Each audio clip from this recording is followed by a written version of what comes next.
Fala pessoal, Janser aqui e hoje nós iremos falar um pouco sobre salting, que é basicamente uma forma de proteger as senhas no banco de dados, pois armazenar as senhas em texto puro, da forma que o usuário digitou, é muito vulnerável. Uma forma encontrada para resolver esse problema é usar funções hash, que são conhecidas como one-way functions, onde conseguimos criptografar os dados, mas para decodificar é quase impossível. Eu digo quase impossível porque para conseguir descobrir qual foi o texto usado para resultar naquela hash, requer muito poder computacional e tempo, tornando inviável o processo. Vamos supor que o Instagram tem um usuário malicioso que conseguiu acessar o banco de dados e roubar dados de 200 milhões de usuários.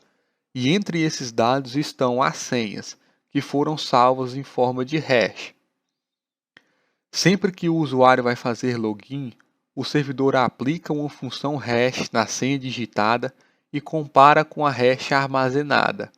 Caso seja igual, o usuário é autêntico e tem o acesso permitido. Esse usuário malicioso possui uma lista imensa das senhas mais comuns entre usuários do Instagram. Então, esse usuário malicioso irá aplicar funções hash nessas senhas e usar algoritmos de comparação nesses dados que foram roubados, procurando encontrar as hashes iguais, pois, uma vez encontrada, o usuário malicioso sabe qual é a senha. Essa é a definição dos Dictionary Attacks, e dessa forma, o usuário malicioso consegue descobrir a senha de diversos usuários usando uma lista de senhas comuns.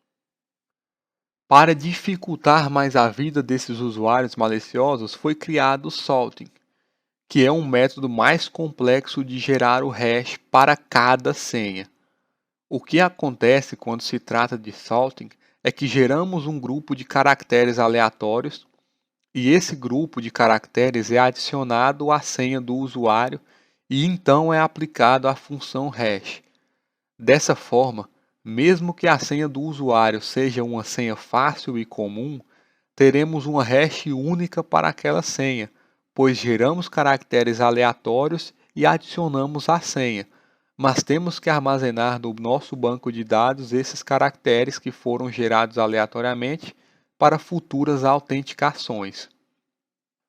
Como a salt é única para cada usuário, agora o usuário malicioso terá que adicionar à lista de senhas dele uma salt em todas as senhas e aplicar a função hash para poder descobrir a senha de somente um usuário, pois cada usuário possui sua própria salt que foi gerada aleatoriamente.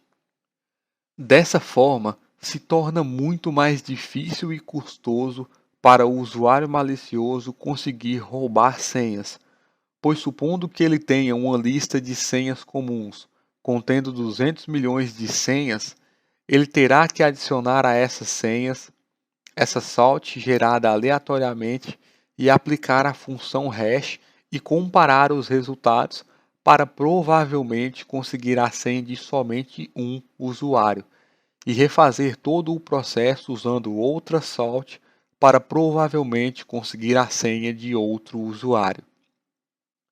No primeiro método, onde o usuário malicioso devia aplicar a função hash em 200 milhões de senhas, quando se tem o salt, ele terá que aplicar a função hash 40 quadrilhões de vezes, pois ele terá que testar cada salt por vez. E vale lembrar que a aplicação dessas funções hash é muito custoso computacionalmente. E quanto maior for a salt, mais custoso fica esse processo para o usuário malicioso. E para jogar um pouco de pimenta em tudo isso, temos o método Pepper, que é basicamente um conjunto de caracteres que é adicionado às senhas, mas a Pepper é a mesma para todas as senhas.